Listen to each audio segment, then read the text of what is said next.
So ayan, ito yung account ko. Pinan muna ako ng tanggal high blood ako sa trade ko. Ang kwento ko lang, nag-start ako ng trading noong nakaraang taon, December ata yun, 2024.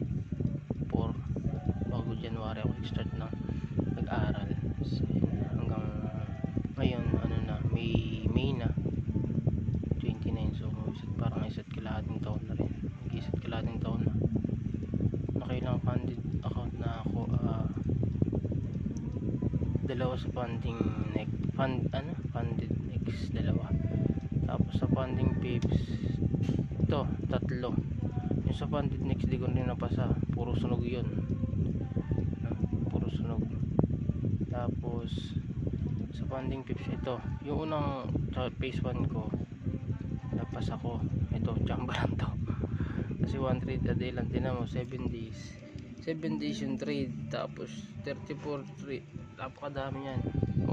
Yung iba dyan hula hoping lang. Chamba lang yan. Napas sa phase 1, 5k account yan, pero 5k account lang kaya ko. Tapos phase 2, ito na yung, di ba napas sa phase 1 yan, phase 2 pinigay. Ayan, 3 trades lang, 3 days lang, 17 trades, boom, sunog. Itong pangatlo maulit, ayan, 2 days lang, boom, sunog. 7 days of sunog yan. Laka ng lot size yan, 0.2. Ito yung ngayon 5k account din to. Ito medyo okay na, may mga ilang revenge overtrade dito eh. Pero din naman 44 days na, tapos 65 days. So ibig sabihin meron lang akong ilang revenge overtrade dyan, tapos 44 days na. Ibig sabihin okay na, kailangan ko lang dire-diretso. Noong una kasi okay yung 100, tapos bilang next week parang nag-revenge trade, parang inisip mo parang mananalo ba yung ganun. Tapos 1 trade ka lang, tapos magto-2 trade ka, yung unang trade mo panalo, tapos pag magto-2 trade ka, yung pangalawang trade mo talo, edi wala rin, talo din bandang, tapos yung araw natalo ka rin. Tapos tinanay ko bumalik sa 1 trade a day. So pag natalo yun, talo. Tapos pag nanalo yun, panalo ko ng araw na yun. Kasi pag nag-2 trade ka, nangyari nanalo ko unang trade, tapos yung pangalawang trade talo ka, ito talo ka rin sa araw na yun, diba? Hindi kung 1 trade ka lang, kung nanalo ka sa araw, panalo ka na nun, out ka na, stay away na. Yun lang.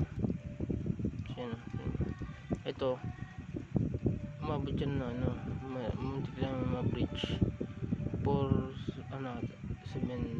7 konti na lang. Tapos ginawa ko, medyo umangat compounding, nangyari talo panalo ganun, no? Kaya medyo nakakausap. Ano pala yung sikreto nun? Hindi pa ako profitable, hindi pa ako nakapay out. Yung win rate ko 29%. Update ko kayo pagka tapos natin to, nakapay out tayo, kuha tayo ng medyo malaki.